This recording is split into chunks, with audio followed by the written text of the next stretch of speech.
It's Ukrainian, Sudan, and Gaza. They are just 3 of these. We have 30.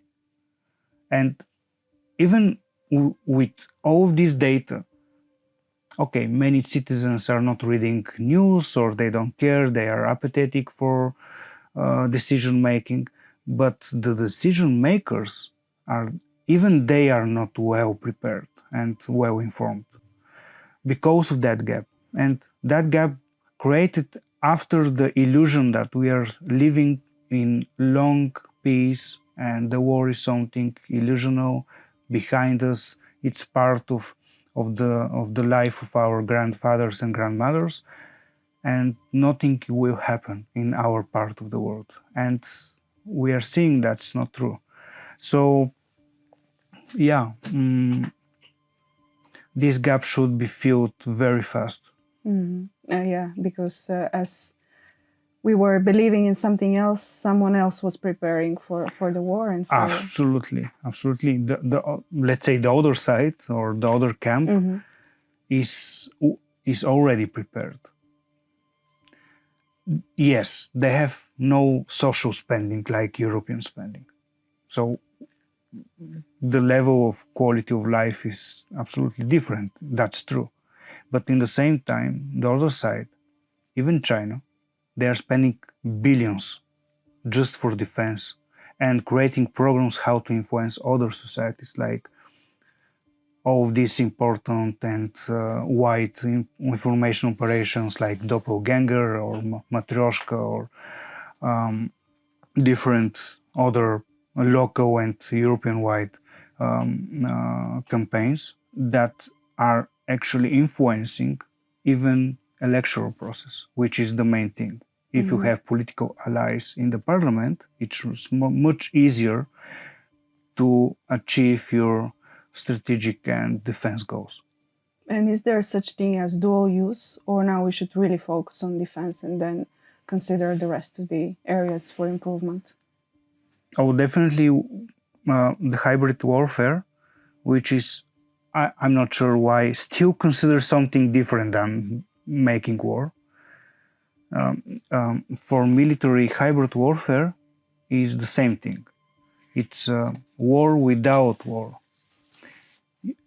Russians are very good in carrying out such operations in the gray zone. They are escalating on European level, not only on 1 or 2 countries. And they are escalating layer after layer and month after month, and successfully. Because they can use, for example, cyber threats. Cybersecurity is absolutely needed to be understood by politicians and the decision makers. And on a European level, we still have gaps in knowledge and preparedness. How to react on, for example, if one of adversaries of the European Union start huge cyber attack on critical infrastructure, we are not prepared right now. And yeah, the European Cyber Resilience Act was adopted last year. Yeah. How is Europe still handling such threats, like some specific cases? Slow and on local level. European countries are acting by themselves but not united, because there is no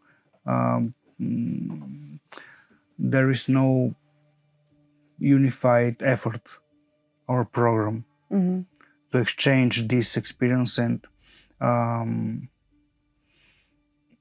even intelligence reporting, so to have unified answer to that threat. Like cybersecurity is a crucial thing here in Bulgaria, but Bulgaria is absolutely not prepared on government level. So private companies are working to defend the country thanks to the contracts, but that's a thing. Your government, it should be prepared for such hybrid warfare and cybersecurity threats.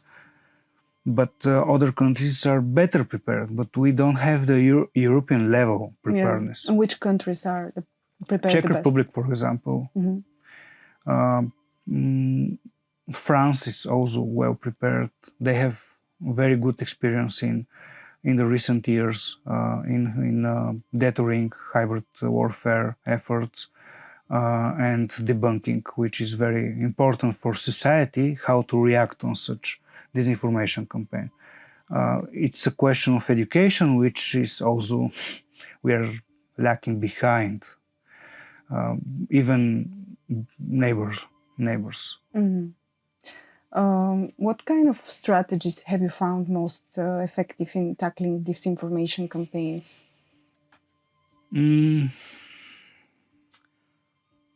Well, we have the recent good example is in Romania, because the audience maybe know that at the first round of the presidential elections in Romania, the pro-European candidate lost, I think, with 20% or something like that. And just for 1 week, people were so mobilized that the turnout was more than 64% in Romania. And that was the reason why the pro-European candidate win.